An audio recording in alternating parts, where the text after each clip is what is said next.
Vamos a arrancar con una pregunta que seguro ha surgido en más de una conversación. ¿Por qué, cuando hablamos de la universidad, casi todo termina girando alrededor del dinero, del futuro salario, de si conviene o no? Parece que el valor de un título se mide, al final del día, en pesos y centavos. Hoy vamos a meternos a fondo a ver por qué esa visión se queda muy corta y de dónde salió esa idea. Y esta pregunta le da justo al clavo. Nos hace cuestionarnos si la educación superior es nomás una transacción. O sea, como si fuera una compra que hacemos para asegurar un ingreso más adelante. Justo las fuentes que analizamos le ponen un alto a esta idea y argumentan que estamos reduciendo una experiencia que puede transformar vidas a una simple inversión financiera. Para entrarle bien al tema, hay que tener clara una palabrita: pecuniario. No es más que una forma un poco elegante de decir monetario o financiero. El punto de este análisis es entender cómo es que llegamos a darle tantísimo peso a estos beneficios, a lo pecuniario, dejando casi todo lo demás en la sombra. Y lo que dejamos en la sombra, vaya que es importante. A ver, echemos un ojo a esta lista. Por un lado, están los beneficios para uno mismo: aprender a pensar por cuenta propia, a cuestionar, a formarse una identidad. Pero luego, la cosa se expande, hacia afuera, hacia la comunidad. Hablamos de innovación que crea tecnologías, de inclusión que nos hace una sociedad más fuerte, de ciudadanos más participativos. Son cosas que nos enriquecen a todos de formas que un estado de cuenta nunca va a poder medir. Entonces, la gran pregunta es, ¿cómo llegamos a este punto? ¿Por qué esta obsesión con lo individual y lo monetario? Bueno, según las fuentes, la respuesta está en las raíces culturales de una idea muy poderosa: el individualismo. Para entenderlo, hay que echar un clavado a cómo ha evolucionado esta forma de pensar, sobre todo en las sociedades anglófonas, que es donde este modelo como que pegó primero. Esta frase de Margaret Thatcher es famosísima y súper polémica, pero la verdad es que captura la esencia de esa filosofía a la perfección. Es la idea, así de radical, de que lo que importa no es la comunidad, no es el colectivo, sino el individuo solito buscando lo suyo. La sociedad, desde este punto de vista, es casi una ilusión. El nombre técnico para esta filosofía es individualismo soberano. Y aquí lo clave es entender que no es nomás una política de gobierno. La fuente lo llama un imaginario social, o sea, es una forma de ver y entender el mundo. Una donde el yo siempre está por encima del nosotros y la sociedad se ve como algo ajeno, a veces hasta como un estorbo para la libertad de uno. Pero ojo, esta idea no salió de la nada, tiene una historia larguísima. Como se ve aquí, fue un cambio que se fue cocinando por siglos. Pensemos, en la antigua Roma la identidad de alguien era inseparable de su rol en la sociedad. Luego, pensadores como Foucault dicen que el cristianismo primitivo cambió el foco a la salvación del alma individual.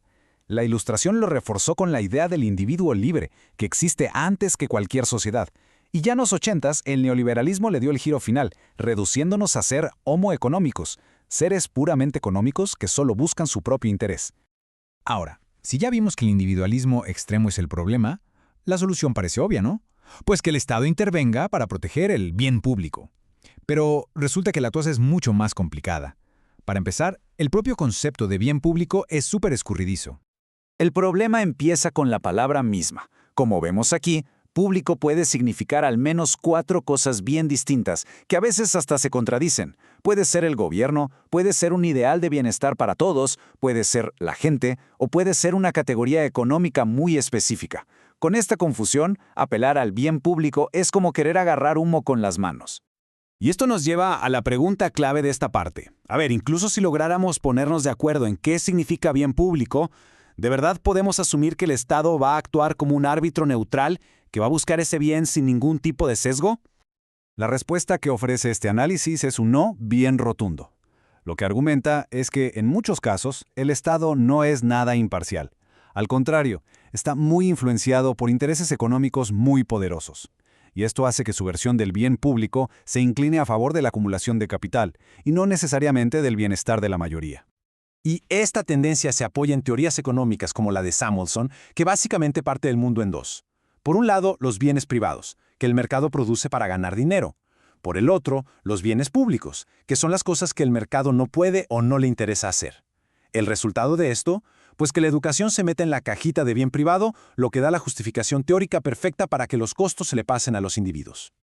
Y aquí está el punto más fuerte de todo esto. Este modelo económico no solo es que ignore los beneficios colectivos de los que hablamos al principio. No. Va un paso más allá. Los suprime activamente. Los hace invisibles para la gente que diseña las políticas públicas. Si un beneficio no se puede contar en dinero, para efectos prácticos, es como si no existiera. Entonces, si el individualismo nos limita y el bien público es tan problemático, ¿qué camino nos queda? Pues la fuente propone un cambio de enfoque. Pasar del concepto de bien público a una idea que es mucho más sólida y participativa, la del bien común. Esta tabla lo explica de maravilla. A ver, analicemos las diferencias clave. Mientras que el bien público muchas veces lo define el Estado, desde arriba, el bien común nace desde abajo, se negocia en la comunidad. En lo económico, el primero pone al mercado como lo principal. El segundo lo ve como una herramienta más, no como el objetivo final. Y quizá lo más importante, el bien público se enfoca en lo que el mercado no hace, pero el bien común es una decisión política sobre lo que una comunidad elige hacer en conjunto para mejorar la vida de todos. Y esto no es pura teoría, ¿eh? Pensemos en cómo se ve en la vida real. Significa que una universidad no solo le sirve a sus estudiantes, sino que trabaja con su comunidad, con las empresas locales, con la sociedad civil para resolver problemas de verdad. Se basa en la solidaridad, en la idea de que los derechos se comparten. El objetivo final no es nomás la ganancia económica, sino crear lo que se llama valor público, un beneficio real y tangible para todos. Y bueno, este debate no es algo que pase nada más en un país o en una región. Hoy en día la educación superior es un fenómeno global, y esta misma tensión entre lo privado y lo común se está jugando en un escenario mundial. Y para que nos demos una idea de la escala de la que estamos hablando, chequen este dato.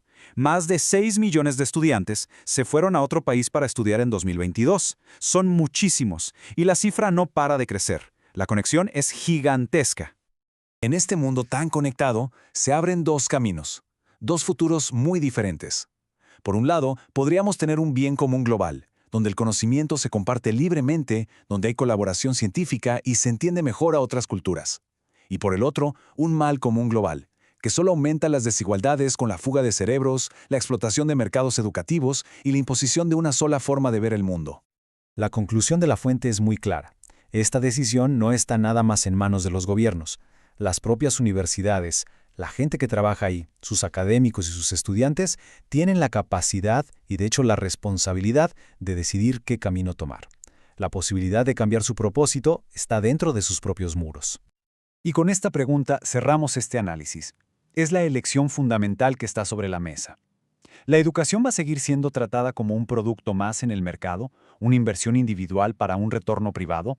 ¿O será capaz de reinventarse, de fortalecerse alrededor de la idea mucho más grande y poderosa del bien común?